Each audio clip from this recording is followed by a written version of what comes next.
Hello students. First of all, I would like to welcome you to the third standard, and today we will do the first chapter of English literature, that is a poem.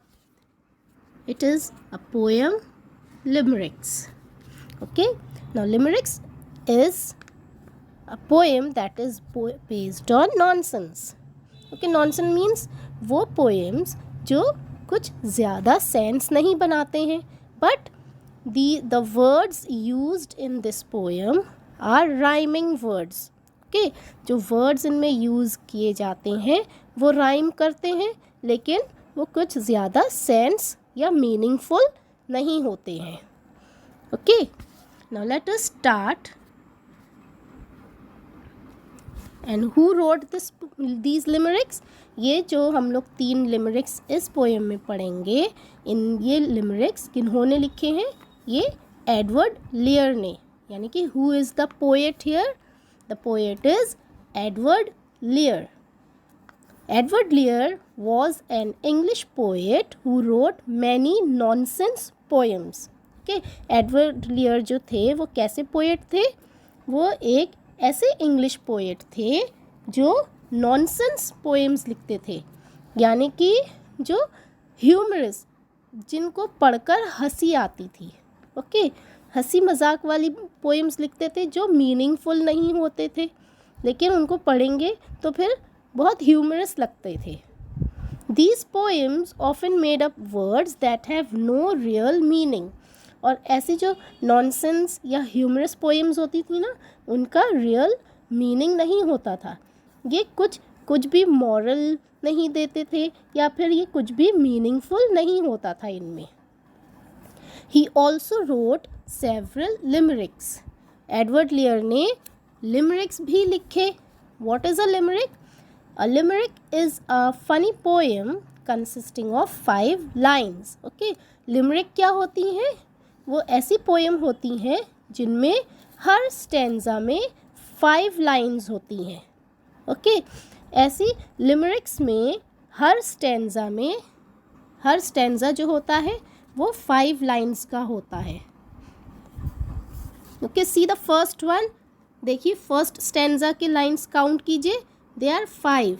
Second stanza में भी lines देखिए, there are 5 lines. Third stanza में भी देखिए, third stanza ये भी 5 lines की हैं, है ना. तो ये क्या है? हमारे लिमरिक्स हैं, और ये बहुत ही ह्यूमरस हैं. Okay, let us read the first stanza. First stanza देखिए, let us first read it. There was an old man in a tree who was horribly bored by a bee. When they said, does it buzz? He replied, yes, it does. It's a regular brute of a bee. Okay, now ये stanza जो है ये किसके ऊपर based है? ये एक old man है जो ट्री में रहते थे.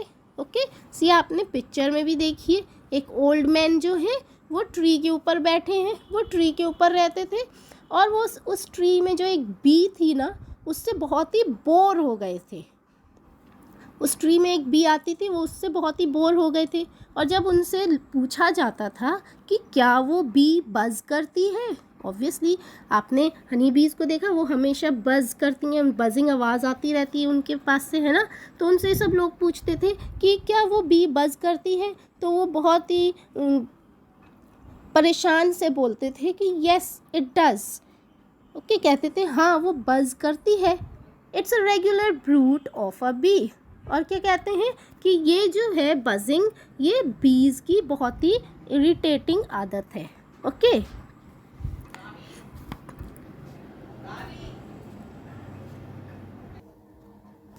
Third stanza. There was an old person of Basing whose presence of mind was amazing. He purchased a steed which he rode at full speed and escaped from the people of Basing. Now ये third stanza also students एक old person के बारे में है. कहाँ के हैं ये बेसिंग एक जगह का नाम है, वहाँ के रहने वाले हैं. और इनके बारे में क्या बताया गया है whose presence of mind was amazing, यानी कि इनका presence of mind जो था ना वो बहुत ही अच्छा था. ओके मतलब ये बहुत तेज़ सोचते थे और अच्छी तरह जल्दी डिसीजन लेते थे. ओके तो उनको क्या डिसीजन लेना था? ही परचेज्ड अ स्टीड, उन्होंने एक स्टीड परचेज किया, यानी कि एक हॉर्स परचेज किया. क्यों? क्योंकि उनको अपने बेसिंग के पीपल जो थे अदर्स बेसिंग के रहने वाले, उनसे उनको भागना था, उनसे अपना पीछा छुड़ाना था. तो उन्होंने क्या करा ये करने के लिए कि उन्होंने ये बेसिंग के जो पीपल से पीछा छुड़ाने के लिए उन्होंने एक हॉर्स परचेज किया और उस हॉर्स में फुल स्पीड में बेसिंग से बाहर चले गए. Okay so students you see ये तीनों स्टैंजास जो हैं वो ऐसे ओल्ड मैन के ऊपर लिखे गए हैं जो कोई भी सेंस नहीं बता रहा इन तीनों के बारे में कि ये लोग क्या कर रहे हैं, है ना, कैसा सोच रहे हैं. ऑल आर नॉनसेंस, है ना, कुछ भी मीनिंगफुल नहीं है यहाँ, लेकिन they are funny. So these are लिमरिक्स.